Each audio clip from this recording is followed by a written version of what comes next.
you're going to have unequal pressure on this side of the pad and on this side of the pad, and an air gap down here where there's no pressure. And it's that uneven pressure on the outer edges of the pad that causes the pad to stall. We've actually got a concave curve here. Okay, there's a plane here and a plane here.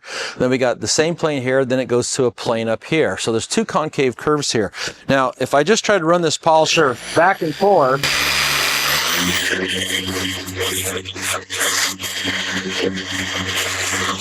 it's pretty easy to maintain pad rotation. If I try to crosshatch this, watch what's going to happen though. Boom. Pad stalling. Pad stalling. Pad stalling. Good pad rotation. Pad stalling. Pad stalling. That's the problem people run into anytime they use what's called a free spinning random orbital polisher. When you have uneven pressure, usually caused by concave curves, thin panels, or intricate areas, you run into pad stalling. And basically the pad's just kind of jiggling. There are some that say, well, even though it's jiggling, it's still taking the swirls out. Well, maybe, but probably very slowly. What I want to do is I want to start and get done so I can go into the house, take a shower, and have dinner with my wife. You know, I want to spend a week doing a thing I could do in a day. So I want to see good pad oscillation and good pad rotation. But if this is the only tool you have and you're dealing with any kind of car that has this kind of curves, let me show you how you can overcome pad stalling.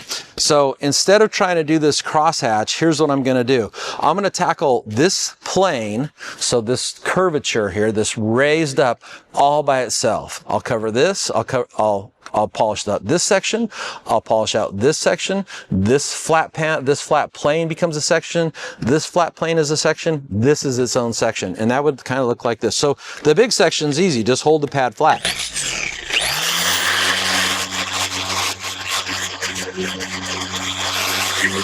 Okay, good pad rotation. Now, go up on edge. There you go.